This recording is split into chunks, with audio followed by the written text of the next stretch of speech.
Hello and welcome to a video from Fresh Riggy. This time I have 20 questions about the upcoming Formula 1 season, 20 random questions, and this time, this year, everyone can enter and answer questions, which is jolly good, because at the end of the year I will be having hopefully more than 8 people and can determine a winner, and that winner will receive a massive shout out from me. Unfortunately, there is no higher prize in this competition. I'm not made of money, even though I am Swiss, but you know, if I would be made of money, I would be sponsoring Sauber.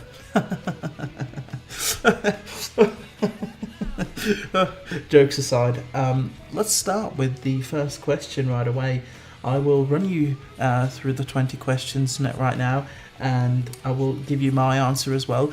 If you don't really care for that, you can stop the video right here. The link for the Google document survey, whatever you want to call it, is in the description, and there you will be able to answer the 20 questions yourself. So without further ado, let's dig into the first question.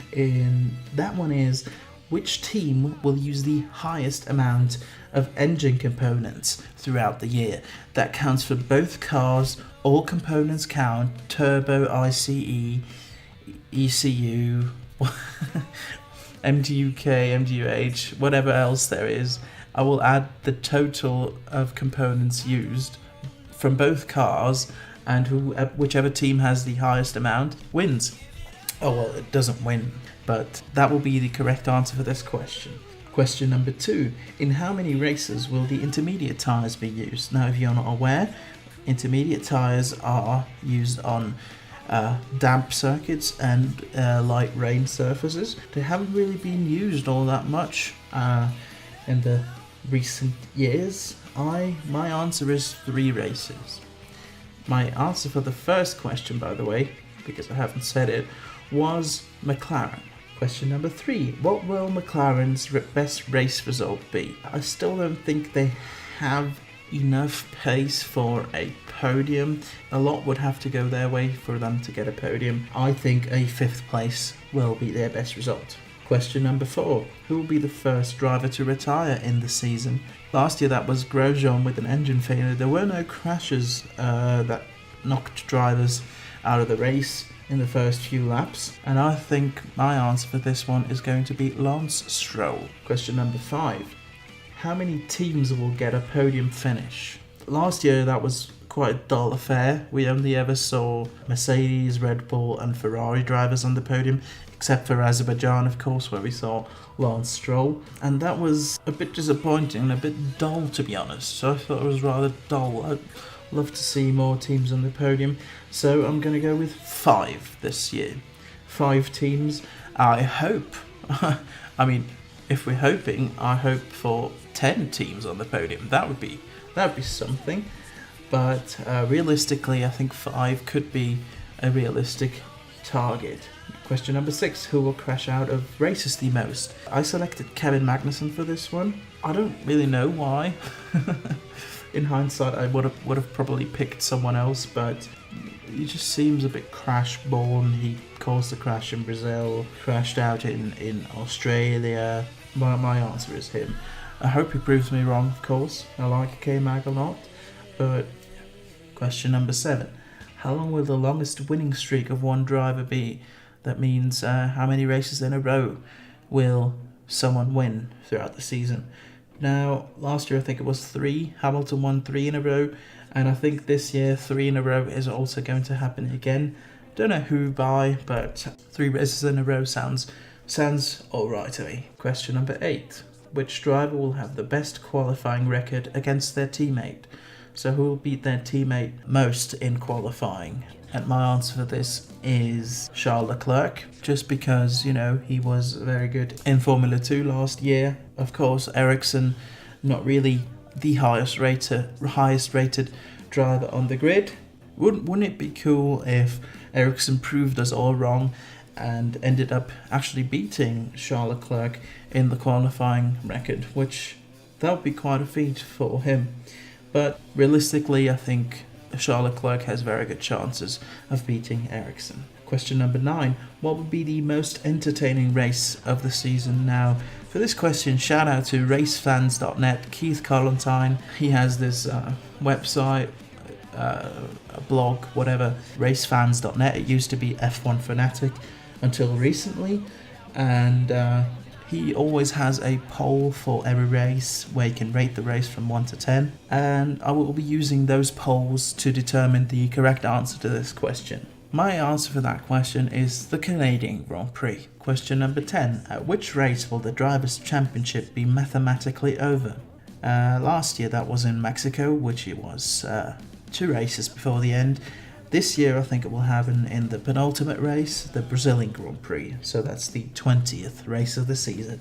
Question number 11 is a simple yes or no question, and that is, will all teams score points? My answer to that is yes. Every team will score points, and I think every team will score more than 10 points actually. Question number 12. How many races without Mercedes driver on the podium will there be? Now that only includes Hamilton and Bottas, none of the Mercedes customer teams like Force India or Williams, just podiums without Hamilton and or Bottas. I think that will be 2 races. Last year it was only 1 race, which is a bit dull, you know. It's always a bit dull to see that race suit on the podium every single race. So 2 races is realistic, I think, but I'm hoping for more, to be honest with you.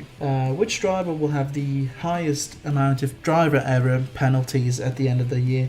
I think that's also going to be Kevin Magnussen. He's always been a bit reckless, but here again, I hope he proves me wrong. I like K-Mag a lot. Yeah, and that only includes driver error penalties like crashing into people, not like gearbox changes or anything like that.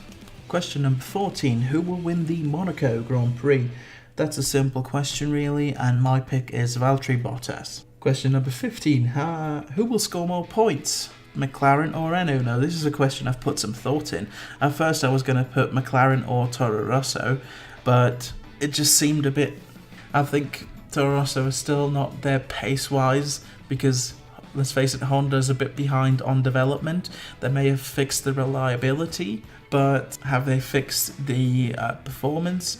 I don't think so, not this season, maybe next season. So I've changed the question from Toro Rosso to Renault, and I think Renault will score more points than McLaren. Question number 16. Who will score the most pole positions?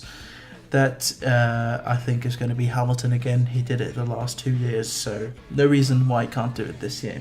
Question number 17. Will Robert Kubica replace one of the race drivers at Williams? So that's Sirotkin or Stroll. And I don't think he will, to be honest, unless one of them gets injured. Let's face it, Stroll is a money bag. No way he's giving up his race seat. And Sirotkin, I think a lot of people underestimate him. I think he's not that bad. He was very good in GP2, so keep an eye out for him, I'd say. Question number 18. What will be the highest amount of DNFs during a single race? Of course, DNF is not when they pit like with 2 laps to go, then they're still classified normally. DNF really is when they're not classified.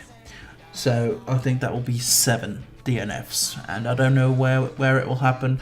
Maybe Azerbaijan, but that's not the question here, is it? Question number 19. Predict the top 3 drivers of the Drivers' Championship. That's pretty straightforward. I unfortunately couldn't find any way to select drivers as first, second, and third. Only like 3 drivers out of the 20, so just select the top 3 in any order. And the same goes for the next question actually. By the way, I have selected Hamilton, Bottas and Vettel. It's a bit boring, I know, but let's face it, that's probably how it's going to look like at the end of the year. And like I said, it's the same with the top 3 constructors. That's the 20th question. The top 3 constructors of the World Constructors' Championship, Mercedes, Red Bull and Ferrari. not in a specific order, but those three are going to be at the top again. Right, and then there's a tiebreaker question that is a total points for the Drivers' Champion. So last year that was 363 by Lewis Hamilton. This year I'm going a bit less. I'm hoping for a bit of variety, and I think it's going to be 317 this time. So yeah, that's the 20 questions. If you're still here, if you're still listening, thank you very much for watching, and I hope you enjoy answering those 20 questions yourself.